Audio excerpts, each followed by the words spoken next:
Hey, bonjour, bonjour, and bienvenue to everyone. You are in the right place if you are expecting the presentation from Adrian Leeds on pursuing the dream of living in France. My name is Linda Witt. I'm the president of the Federation of Alliance Française USA. And with me today, I have Melissa Sora behind the scenes. She's our national programs administrator, and she is managing the logistics of this event. And speaking of logistics, we are expecting several hundred people today. Melissa, if you'll go back to the first slide, thank you. We are expecting several hundred people today, so I'm going to make a few announcements here at the opening to give all of our guests time to get into the room and get settled. So you'll notice that you will be muted during the presentation. We suggest that you keep your view option set to speaker and not gallery. So in theory, on your screen right now, you should be seeing our welcome bienvenue slide and then maybe one little box with the present speaker in it. We encourage you throughout the presentation today to enter your questions in the chat, and I have that little asterisk there to remind me that we would like you, when you enter your questions in the chat, to try to keep them on topic, concerning what Adrian is talking about at the time. And then also, if we don't have a chance to get to all of your questions during the presentation, don't worry, because at the end of the presentation, we'll be giving you an email address that you can continue discussions with Adrian regarding your questions. And then we expect everything to go well here logistically. We haven't had any problems, but if you should happen to get booted from the session or something should go haywire, just wait a minute and then come back in on the previous link that you used. Next slide, Melissa, please. Okay, I know that most of you in the audience today are already members of an Alliance Française chapter here in the United States, but the few of you aren't, so we just wanted to share with you a little bit of information about the Alliance Française, because we might be able to help you on the language side of things with your upcoming stay in France. The Alliance Française offers in-class and online classes. Gosh, our online classes have been very popular, you can imagine, because of the pandemic.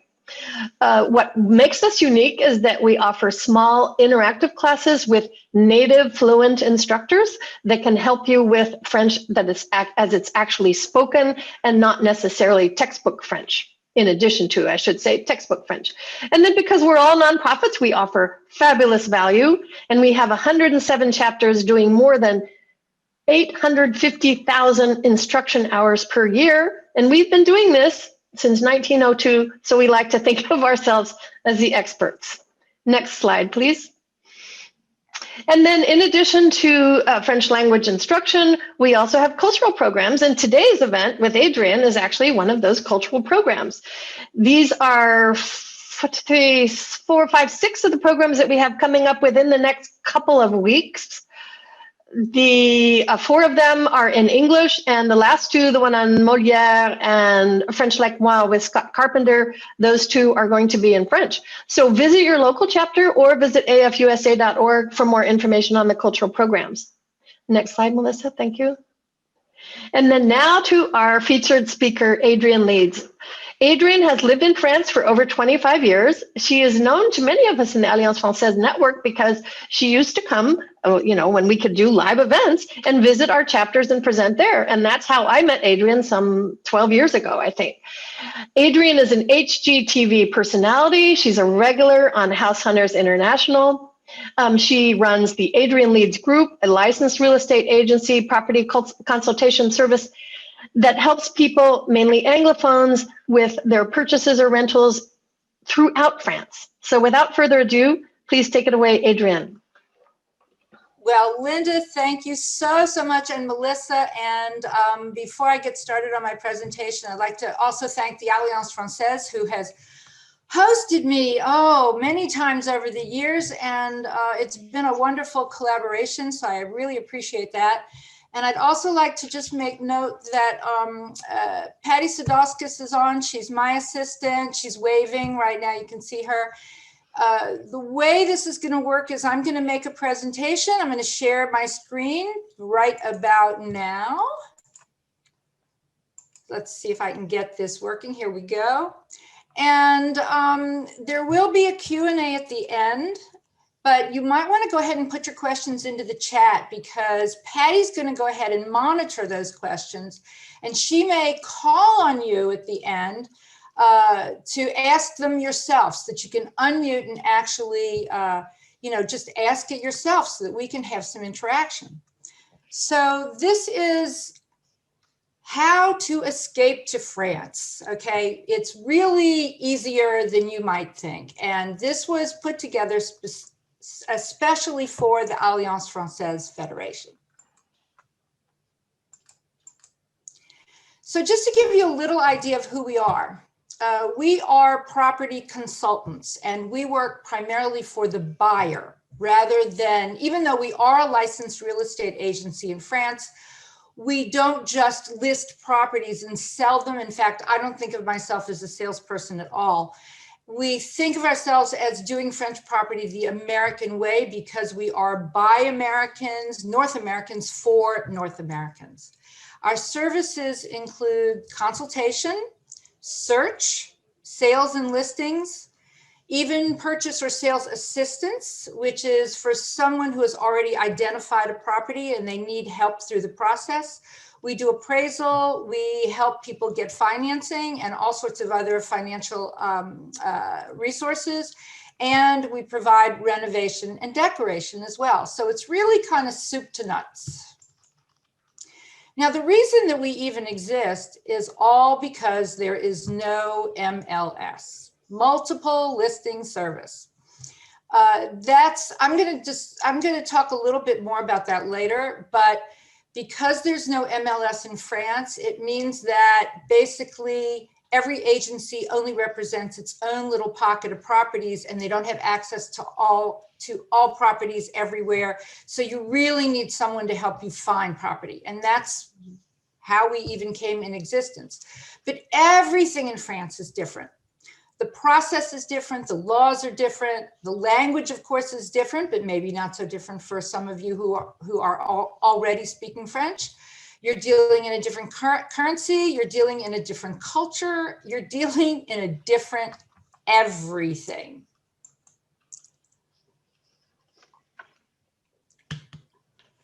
I fell in love with Paris the first time I came as a tourist in 1979.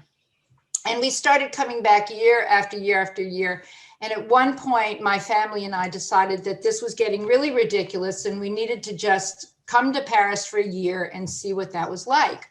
Well, I can tell you now that if you come for a year, you are never leaving. That was more than 26 years ago. And I certainly haven't regretted a single minute of that. Now, I have to tell you that I was pretty dumb about the French thing, because I decided at the time that I was just going to get to France and I was going to learn French when I was there and take courses. But once I got to France, I didn't want to sit in an intensive course and not be in the city, experiencing the city and the country and everything it had to offer. So I'm going to tell you now that what you need to do is prepare yourself in advance by taking classes at the Alliance Française, get yourself up to speed, at least to a good point, so that when you do land here, you won't be as dumb and an idiot as I am. In order to learn French, I created a French-English conversation group, which we called Parler Parler. And so I sort of learned in an organic way. But I have to tell you that even after 26 years, I still don't have the foundation that I would have had if I had taken classes. So I still don't actually read or write very well, and I probably shouldn't admit to that, but I'm doing it now before all of you.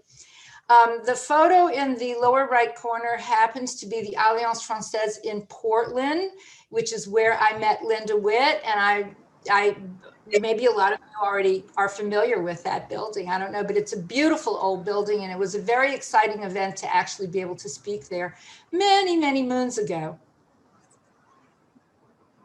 So how I managed to stay in France became a little more complicated.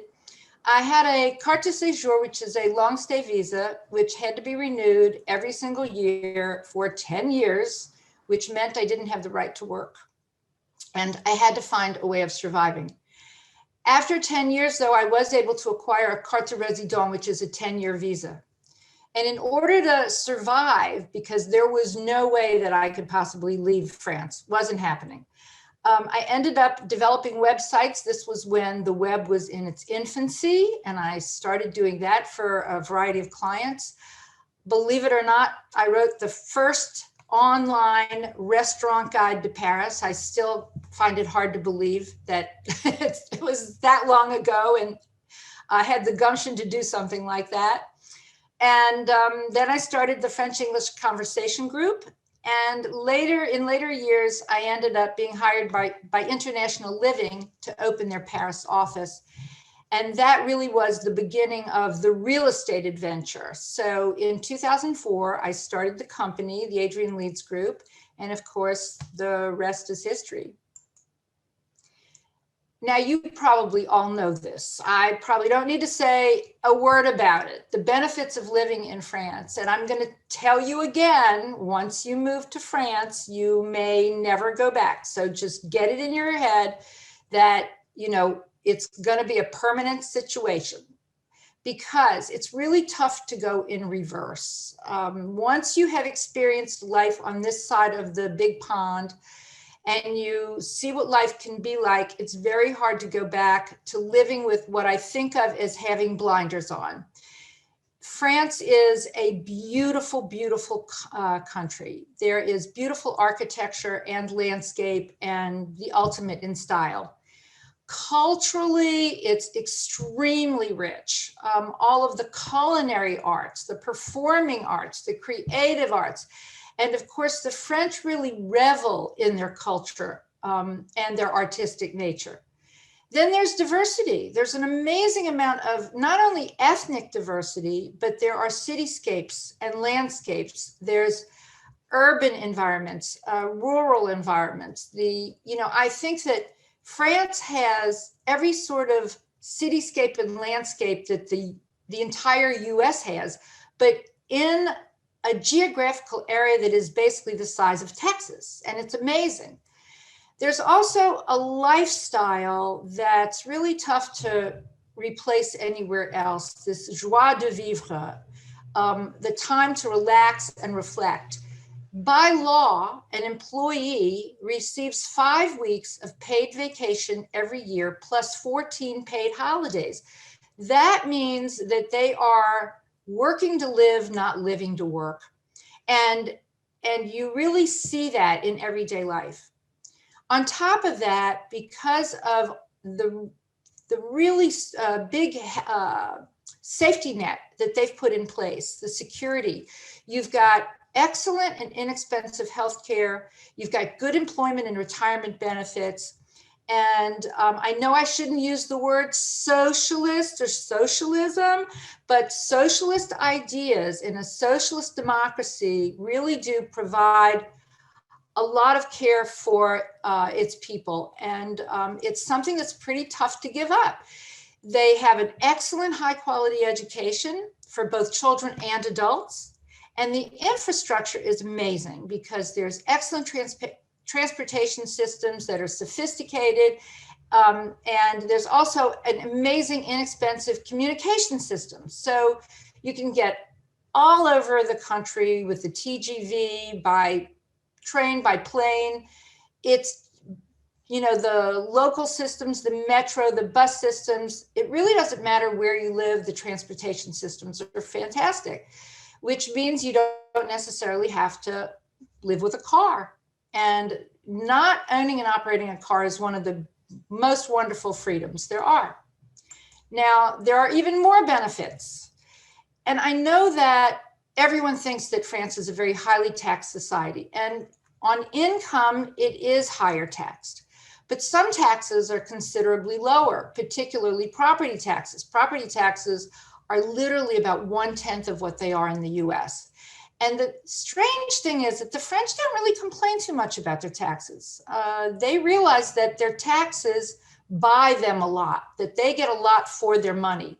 So it's not what they complain about. What the French complain about is just the administration and the difficulty of getting things accomplished, which, you know, the French invented bureaucracy, and I'm going to warn you now, that is one of the things you will have to deal with. But taxes should not be a part of a problem at all. Now, there are fewer rich, there are fewer poor, and there's a larger middle class. So, and France offers that bigger safety net, which is really, I think, a big reason that we all enjoy staying here so much. You're not taxed, believe it or not, in France on your retirement income or on your investments. So for those of you who are concerned about making this move over, you really don't have to worry about that, especially if you're retired, it's not an issue at all. And believe it or not, you have the right to health care at no cost, even though you didn't pay into it, after you have arrived in France for 90 days. So you get your visa, you're here for 90 days, you register with Puma, P-U-M-A, and believe it or not, you can have benefits up to 70% of healthcare, even though you never paid into the system. So that's pretty amazing. And on top of it, the healthcare costs are about 1/10 of what they are in the US. The WHO has ranked France #1 in healthcare in the world year after year after year. And I can attest to that. Now, I know we're all dealing with COVID-19. We're all experiencing this. We are now currently in lockdown. We have a curfew at 6 p.m. And there's a tremendous amount of solidarity in France. There haven't been too many "I'm not going to wear a mask" protests going on. I think people are really respectful of it, and it seems to be working pretty well, and they're rolling out the vaccine as well. So to have the right to live and work in France, as an American citizen, you are permitted to stay 90 days within any 180-day period without a visa. And for stays between 4 and 12 months, you can be issued a long stay visa that is equivalent to a residence permit or a carte de séjour. I don't believe that the offices are open at the moment, but the link to acquire a visa to set up an appointment with the consulate is at the very bottom of the screen. So that's the official website. Now, in order to get the visa, it's actually pretty simple. All you have to do is prove that you can support yourself financially. And that is only minimum wage in France. So it's approximately 20,000 euros a year. You have to show that you have some sort of accommodations in France, which we help our clients do because we can attest to the fact that you are working with us to find those accommodations. And you have to show that you have medical coverage in order to qualify for the visa. So you can even take out a short-term insurance policy. It's just to get your visa. Once you get that visa and you enter France, then you can apply for Puma and you can be on the French healthcare system. Now, you will have to agree in writing that you will not engage in any professional activity during your stay in France. And let me just clarify that. What that means is they don't want you taking a job away from a French national. So if you are working for a US company and you're working online, remotely, and you're being paid in the US, this is not an issue. So don't confuse that with tax residency. Tax residency is when you have lived here more than 183 days or where you consider home. So even if your earnings are in the US, but you're tax resident in France, then you will be liable for tax in France, not the US. But because of the tax treaty, you do not pay income tax on the same income twice. I have a question for my team out there. I see some red marks on my screen that I think I made with my mouse. Does anyone else see them? Little red scratches? Yeah, yeah, I see them too, Adrian, but they're not terribly distracting. I wouldn't worry about them. I have no idea how they got there. Yeah, and it might be that little Zoom glitch that I was telling you earlier about, but Well, I tell you it's what, not. okay. Otherwise, what I think I'm going to do is escape and redo it, or stop share and reshare and see if it makes a difference. Okay. So I'm going to try it. I'm going to stop the share, and now I'm going to reshare and hope that they're gone. Are they gone? Yes. Yes. Bravo. Bravo. Thank you. I have no idea how they got there. And it's not my lipstick, okay? Okay, learning French.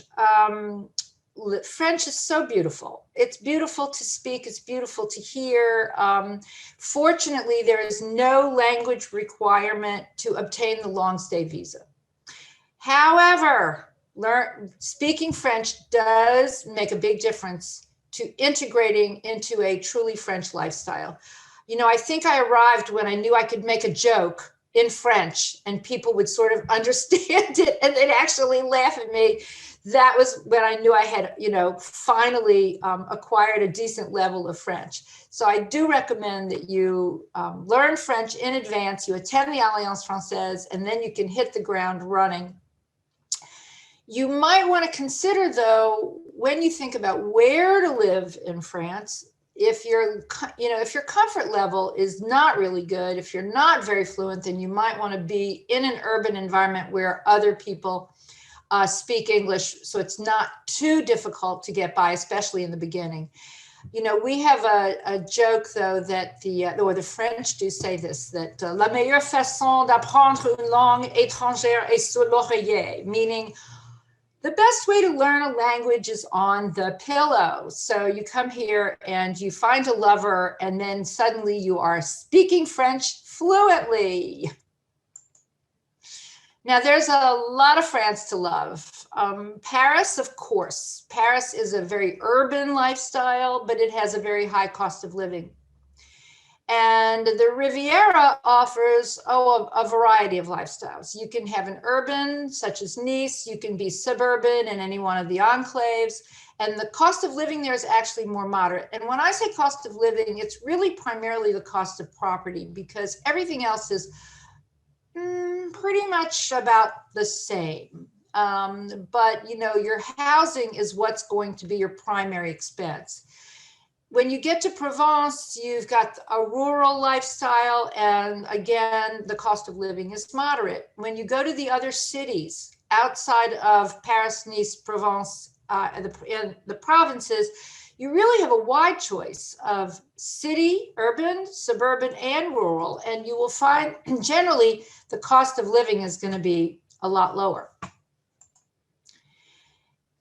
When you're trying to decide where to live in France, I think there are some important aspects that a place should offer to make it really, really, really great. I think it should check these boxes. I believe that it's important to have a thriving American community, because when you have other Americans around you, you will make a lot of friends very quickly. Imagine that you suddenly meet a lot of people who are just like you. They think like you, they're Francophiles, they've had this dream for a long time. They're normally very well educated, well traveled, have had interesting lives. And it's very easy to make friends with people who are like yourself, birds of a feather. And you'll have people to commiserate with, because making the cultural crossing is not always that easy. So I highly recommend that. Secondly, I really think you should look for places that have good access to transportation. And that means having an international airport so you can travel all over Europe and all over the world, having a good TGV hub so you can travel by train quickly, easily, inexpensively, and that the local transportation is really good, because not owning and operating a car can be a freedom that you probably don't even know is possible. In the US, with the exception of New York, you pretty much live in your car and you live in that bubble. And not having that bubble anymore allows you to commune and really enjoy not only the place, but the people. And it'll save you about $10,000 a year in expense. And it will save you a lot of time, because you'll have a lot more time for the things that really matter when you're not needing to own and operate a car.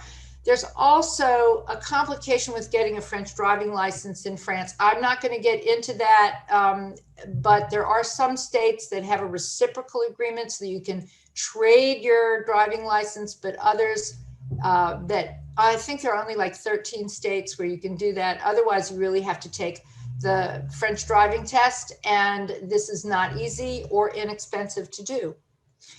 Now, the cost of living is mostly the cost of housing, and it could be for rent or for purchase, so that's entirely up to you. I would like to see you in a place that has good healthcare and hospitals, particularly, if you're older, you're going to want good healthcare. Now, if you're doing business or you want really good cultural activities, that's also something to think about, where you might want to be for that.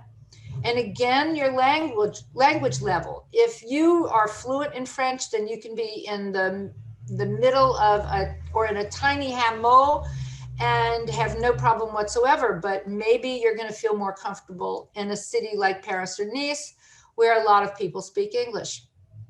Then when it comes down to what kind of a property, there's apartments in the cities. You could be in a village house in a village, or you could be in an independent house in the countryside, and that's all up to you. A lot of people ask me whether they should rent versus buy in the beginning. And that's a personal situation. Renting definitely allows you a lot of flexibility and expendable money in the short term.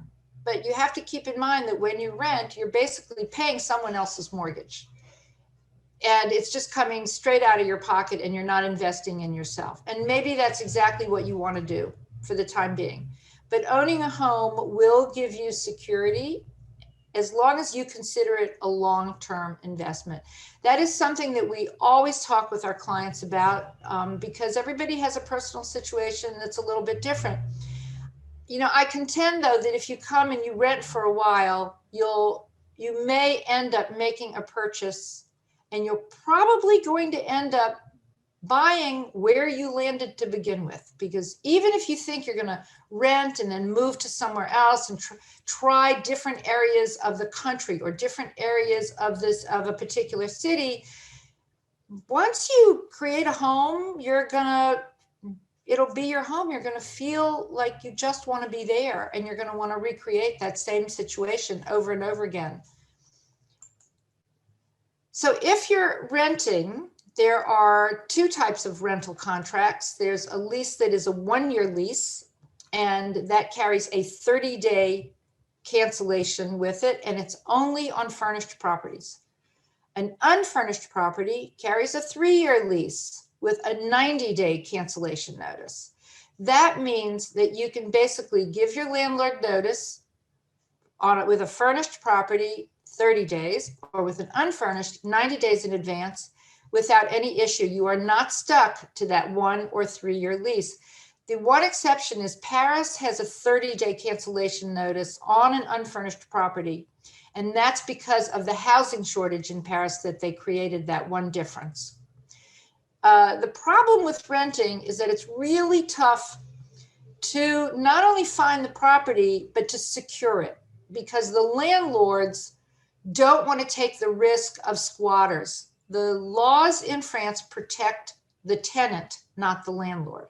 And in order for the landlord to protect himself, he has to take some sort of a security deposit, which could be a year's rent in escrow account with a bank, or a renter's insurance. And one of the companies that does that is called Guarant Me. I've written it here in the slide, guarantme.fr. I find this really fascinating, that the renter, the tenant, must take out an insurance policy to protect the landlord from the tenant not paying the rent. But that's how it works. And the landlords do tend to favor salaried individuals who have an indefinite work contract. But we work very hard for our clients to prove to the landlords that our American tenants are the best tenants they will ever have, which is definitely true. Americans make the best tenants. There's no question about it. And once a landlord finds that out, then they're hooked for life. And I will tell you this, though, it's better to find a good landlord than a good apartment, because a good landlord usually runs a good apartment. So we do provide this service to find a rental property. We can do it sight unseen, so you can move directly in, or you can come and visit, and the choices that we make on your behalf, that is when you can come, when we're freed up and out of confinement. Now, finding a property to purchase is a similar situation. Anyone can purchase property in France. There is no restriction. You don't need to have any kind of a visa. Having a visa doesn't make it any better or any different. There is no MLS. That means every agent has access only to their own listings, and they don't intend to split commissions. Now, the commissions are usually about 5%, and they are included in the asking price. So whenever you see properties listed, on a website or in an agency window, that price includes the agency commission. But the agents, see themselves as proprietary, and they don't want to share information. They don't want to share clients. They don't want to share listings. And that makes it really difficult for the buyer. It means you really have to go to every individual agent or agency to see what their offerings are, even if it's a Century 21 or an ERA or an ORPI. Each agency is franchised and owned by someone different. And so even those agents have to share among themselves, and they're not always willing to do that. Now, I will say that in Paris, they won't do it at all. Can't even talk about it. Whereas in Nice, we can often find agents that are willing to share their commissions, and they're usually more open to it in all the other provinces and regions. And I do warn you, though, because the agents represent the seller, not the buyer, that they will say or do almost anything to make a sale. And it's not that we don't have agents that we trust. We work with a lot of agents we trust. But you have to remember that they're working for the seller, not the buyer. We work for the buyer. When you hire us, we're working on your behalf and no one else. And that's a kind of insurance. So one of the things that we also do is work with you to get financing. And we work with mortgage brokers who specialize in the North American buyer. Financing has become very difficult to acquire thanks to FATCA. I don't have a slide here about FATCA, but you might all want to write this down, FATCA. It stands for the Foreign Account Tax Compliance Act, and it places regulations on foreign financial institutions to report their US customers. As a result of that, the banks just don't really want to work with American clients. And so there are fewer and fewer banks that are willing to lend to Americans. There's also a restriction on age, and that is because they want the mortgage to end by the time you're 75 years old. That is because there is a mandatory life insurance policy attached to the mortgage that frees it up for inheritance purposes at the time of death. And the premiums become pretty prohibitive over the age of 60. So they really don't want to lend to you if you're over 60 years old. However, there are other situations with some banks, particularly private banks. And so I'm not going to say it's impossible. It's just a little more difficult. The mortgage payment must not exceed more than 1/3 of your disposable income. And the banks prefer salaried individuals who have a regular income that is guaranteed to being self-employed. And that comes from their French default mode, because in France, being self-employed is a bigger risk than it is in the United States. And when you're salaried in France, you are guaranteed that job for the rest of your life. And even if you get fired, you're going to have unemployment for several years. So they really look towards salaried individuals first. Amazingly, though, interest rates are under 2%. So I call it free money because it's a lot less than you're getting in the market right now. So if you can take a mortgage, you definitely want to do it. It is a very financially sound thing to do in today's world. Now, if you're thinking of buying a property and renting it for revenue purposes, meaning that you might want to use it a few weeks a year and the rest of the year you just want to rent it out and recover some of the your costs. This has become much more difficult in Paris.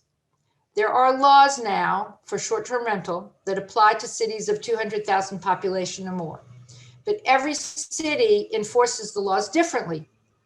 So in general, primary residences can be rented up to 120 days a year short-term, but that's if it's a primary residence.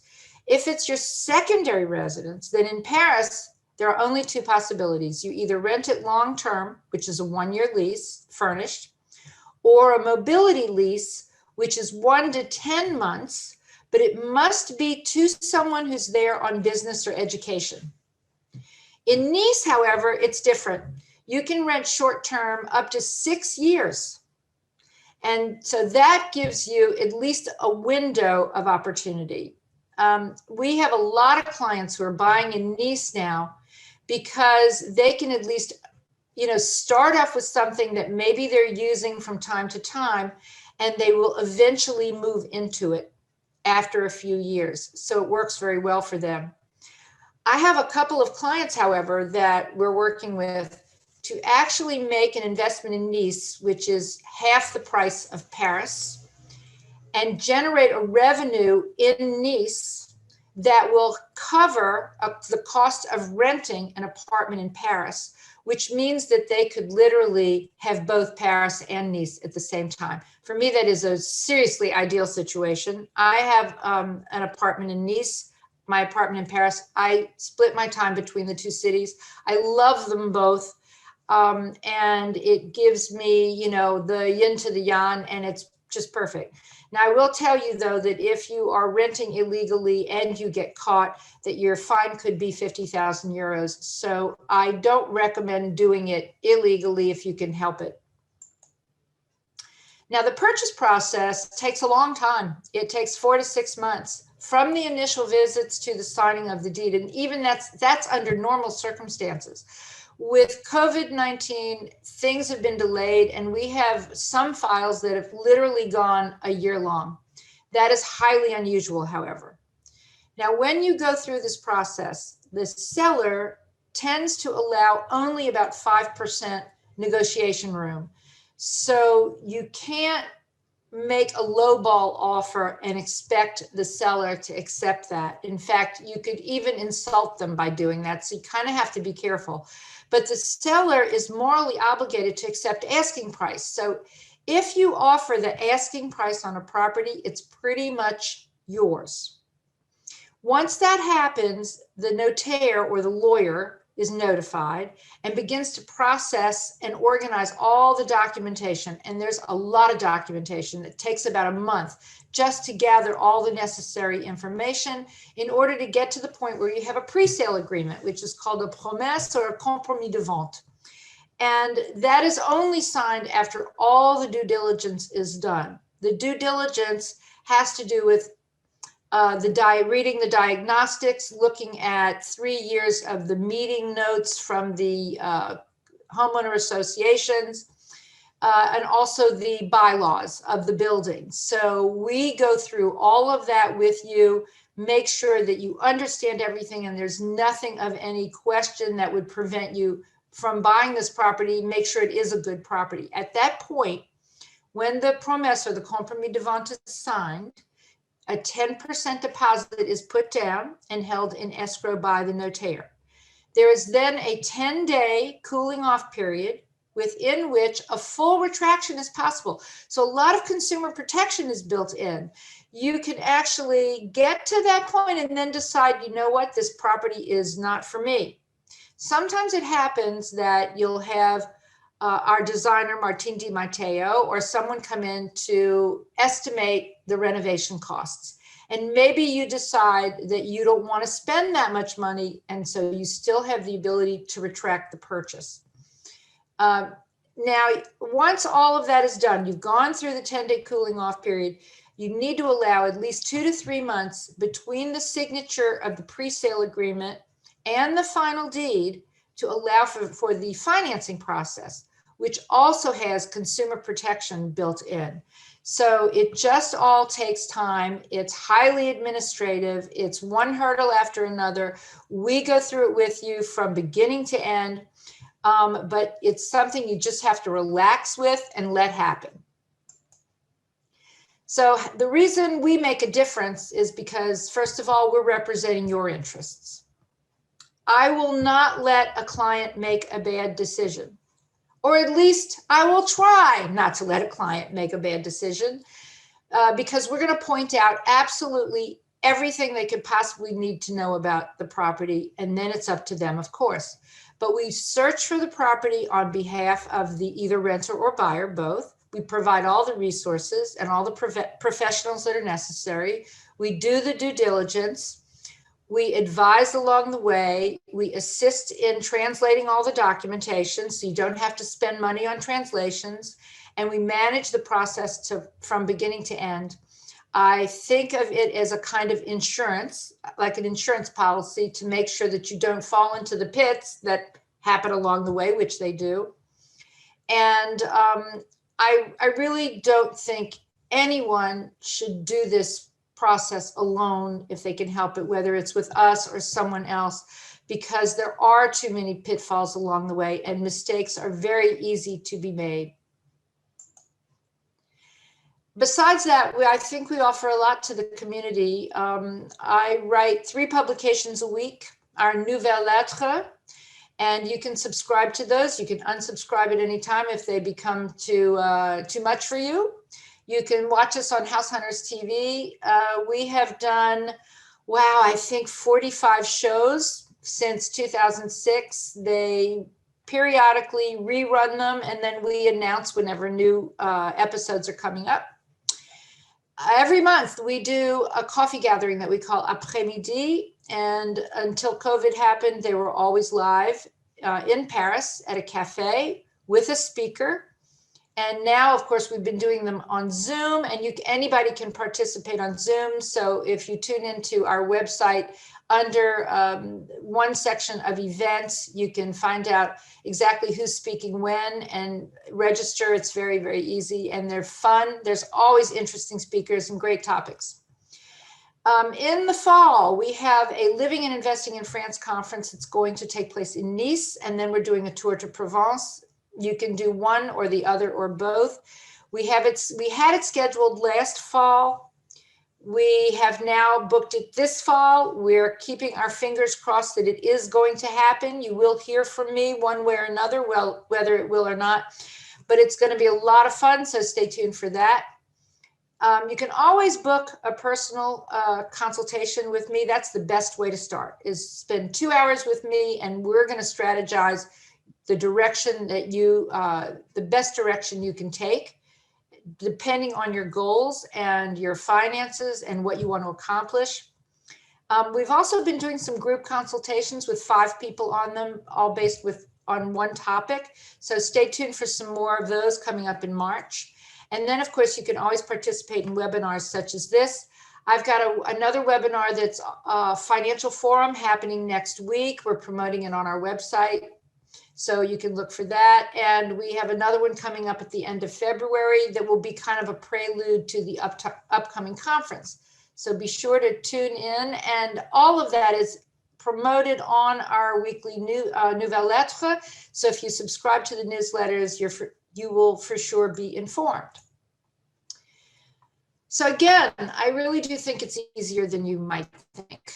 We have helped, hundreds of people, perhaps in the thousands at this point. I've never really counted, make the move to France. It's really my raison d'etre is to help people make the move smoothly, and we consult to strategize how to do it so that it can be successful. I believe that you should definitely, pay professionals to put you on the right path. You can crowdsource, you can be on websites, you can look at forums. You're going to get a lot of conflicting information. I do think you should talk to the professionals, but don't let fear of this move get in the way of your dreams. You just put one foot in front of the other, and eventually you do get there. And as long as you've got good guidance, you'll be fine. And on a personal level, I'd like to say that I think you should try to replace the word expectation with the word hope. And that way you will never be disappointed. You can always just hope, and whatever is, and you'll never feel bad about it. I do definitely think you should prepare in advance by learning French with the Alliance Française. And I'd like to just make a note that the gentleman that you see pictured here is John Garland Jones. He came to me after he divorced. He was unhappy. I recommended he move to Nice. He wanted a singing career. He is now happily ensconced in Nice and singing his heart out live and on Zoom. And he and I have done 2 House Hunters International episodes together. One that was done live in Nice and the other that we actually filmed from confinement this past spring. And on that note, we're going to open this up now for questions. So ask me anything. And I think I will unshare my screen. And you guys can do guest speaker or gallery. It really doesn't matter. I see a lot of questions coming in. Patty, maybe you can. We have lots and lots of questions. Okay. And if you guys are. Where do I want to start? From Jim Thompson. He wanted to know, how do you move money to France? Oh, well, that's the easiest thing in the world. And I'm going to add a link. Okay, please do add a link. Moving money to France. So basically, I recommend that you work with a currency broker. A currency broker will transfer from dollars to euros. You send it to the broker sends it then to your French bank, or they will hold it on your behalf. They offer a much lower rate than your average bank. The banks tend to charge about 3% in the spread. The spread is the buy and the sell rate. Whereas the currency brokers tend to offer 1% between the buy and the sell rate in the spread. We recommend MoneyCorp and OFX. Those are the 2 that we recommend. Patty put a link, I think, in the chat, but it's on our website. So you can find it under, we have a new website, so I don't remember what the title is. I think it's Living and Investing, and then there's a link for currency exchange. Okay? Yeah, it's under the About Us tab. There's a partners link. Okay. Oh, no, it's also in the under further down, Patty. Okay, but either way, but the link is in the chat. Okay, great. Thank you. The link is in the chat. Somebody just asked a quick question. What about TransferWise? Do you want to give your 2 cents? Oh, TransferWise. Okay, I'm going to give away a secret. TransferWise is very convenient for very small amounts of money transfer, not for big amounts. And don't tell MoneyCorp this is what I do, or OFX, but I go to TransferWise and I see what the rate they'll give me is, and then I go to MoneyCorp, and if MoneyCorp is higher, I'll give them a call and say, guess what? This is what I can get at TransferWise, and they will match or do better. But the difference is that TransferWise doesn't offer the service. MoneyCorp and OFX offer a lot of services, human beings you can talk to, you can plan ahead. It's really better to work with one of them, for sure. Okay. Next. Okay. A question from Heather L. Can you find housing in France for less than 200,000 euros that's not a studio? Yes. Not in Paris, but definitely in France. You can find a 1-bedroom apartment in Nice that is under 200,000. Yes, and in other parts of France, easily, yes. But remember, 200,000, then you have closing costs of up to about 10% in closing costs. So if it's 200,000, you need 220,000. And then you're going to need renovation and decorations. So I think you need a little padding around that. But the answer to that is yes. Okay.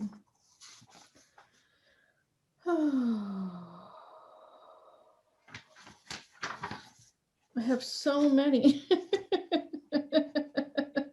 Well, I see one that says, can your company help us buy a character home or chateau in the southwest of France or Brittany? Of course. We can help you find property just about anywhere. Yeah, it's really not a problem.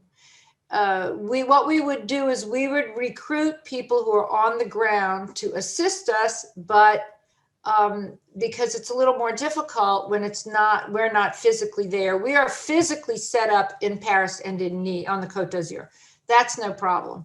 And we have agents in the Southwest and in Provence, but we can work in a partnership situation with someone else in other parts of the country to make this happen. As a matter of fact, we have clients right now buying a very large, very important chateau to the tune of many millions of euros, sight unseen.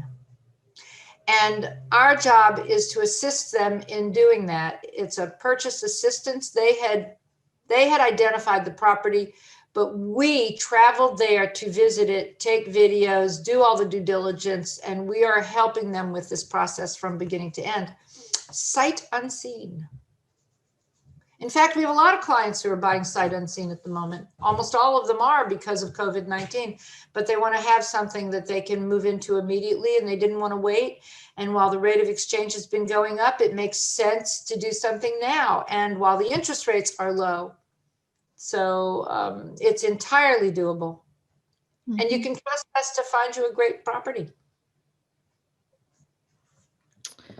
Okay, and another question from Heather, who asked about housing for under 200K. Are you able to buy for the future and rent until you retire? Ask that question again. Not sure I understand. Are you able to buy for the future? So can you buy something now, and rent it out until you retire? Of course. You can rent it for the rest of your life if that's what you want to do. Of course you can. You can do whatever you want with your property. You can leave it empty if that's what you want to do. It's your property. Mm-hmm. Now, the rental, you have to follow the rental laws though. So just keep that in mind, whatever the rental laws are. Mm-hmm. Okay, a question from Sarah Mandelbaum. Do you know of a financial advisor specializing in transatlantic moves to advise whether our finances make this move feasible? Oh, I have the best financial advisor in the world. His name is Brian Dunhill. He's with Dunhill Financial. It's dunhillfinancial.com. Patty will put the link in the chat. We are doing a forum next week. I highly recommend that you visit our site and sign up for that. Brian is really the best financial advisor I've ever come across. We have a lot of clients in common. They are all very happy with him. And he is definitely someone who can help you organize your entire financial situation. He's a young guy who is half British, half American, grew up in Brussels, went to school in the US, college in the US, and his father is a financial advisor. He grew up with it, and he's really smart and really personable. And I can't say enough good things about him. Great question. Good question. No, I forgot which next one I was going to mention, but I do just want to make a comment to everyone. Those that are sending me private messages, with nearly 400 participants, it's very difficult for me to answer your private messages. So please feel free just to send an email to info@adrianleeds.com, and we'll answer it after the session. Yes, actually, I'd like to say that I know it's very hard. We've only got a few minutes left, and it's really hard to answer all these questions in a few minutes. So definitely, feel free to email us. You can email us to info@adrianleeds.com. Patty will get it, and we will deal with your question and answer you. We'll be happy to do that. Hey, Patty, there is a question a couple of people have asked about the impact of COVID and the pandemic on the real estate market. Can you shed some light on that? Booming. We're booming. Prices have not gone down. Prices are up. The French are discovering properties outside of urban areas because they want more space and they can work remotely. So that's happening all over the world, I think, not just here, but also in the US. I think people thought the price of property would go down, but it's not. People are in their homes. They're living inside now. And we have not seen prices go down whatsoever. And there's very little on the market. So it's moving very quickly. And as I said, we have clients that are buying sight unseen. Now, our North American clientele is a little bit different than if they were French clients, because we've also had the last 4 years of, the Trump administration, which has, and COVID, which has encouraged an awful lot of Americans to make some sort of a move. And we're experiencing that for sure. I have to say that I'd like to say, that I'm very proud to be an American. I'm very thrilled with what's happening right now in the United States. I'm feeling very, very good about that. But at the same time, I really don't regret for a single minute moving to France. You are always an American. You will always feel attached as an American. We have a very strong community here and we commiserate together. In fact, I almost feel more of an American living here than I was living in the US. In a strange way, it's even more important that we support what's happening there. But I am enjoying a French lifestyle, and all of us here are, and we are enjoying the benefits of a French way of life. And we see, once you get here and you see what's good and what's bad, and there are pluses and minuses on both sides, there is no question about it. But we live here in a socialist democracy. There is more of a bigger safety net. The playing field is more égal or equal or balanced, and we appreciate that. I can't say enough wonderful things about the consumer protectionism that is built in, the fact that I've got great health care for very little money. My property taxes are almost nothing compared to what they would be in the US. The ability to own property, the cost of entry is high, but the cost of ownership is low. So I don't think that anyone who's thinking about making a move to France is going to ever regret that, quite honestly. And I don't know anyone living here who does. So maybe on that note, I take one last question. Linda or Patty, you see something that really needs to be answered? Here's one that just came in from Jay. Is it true that French property values tend to not appreciate? Oh, au contraire. It depends on what you buy, where you buy it. Paris, okay, my apartment that you see behind me, I bought in the year 2000. It is worth well over 5 times what I paid for it 20 years ago. That enabled me, believe it or not, I'm going to tell this one last story before this ends. I bought this apartment, it increased in value. Because it increased in value, I took out a subsequent mortgage to buy more property. Over the years, those properties increased in value. I continued to take additional equity release loans. Over the course of, I think it was a total of about 10 years, not quite, 9 years, I ended up with 5 properties. 3 were rentals. The 3 rentals covered 5 mortgages. And I started with $40,000 and I ended up with $3.25 million in property. Now that happens because the property appreciated. Now, maybe in the middle of the countryside, you're not going to see the same kind of appreciation. But in Paris and in Nice and in certain urban areas, absolutely yes. So I suppose on that note, I'm supposed to say goodbye and thank you all very, very, very much. It's adrianleeds.com, ADRIANLEEDS.com. All the information's there. Sign up for the newsletters. Please register for an Alliance Française course. Learn French.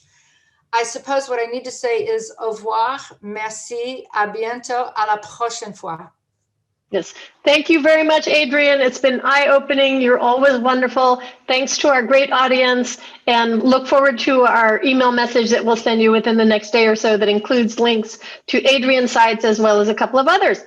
Thanks, everybody, and have a wonderful day. Thank you, everyone. Thank you, Linda. Thank you, everyone, for being here. Bye. Okay. Bye. Au revoir. Bye, everyone. Au revoir, tout le monde.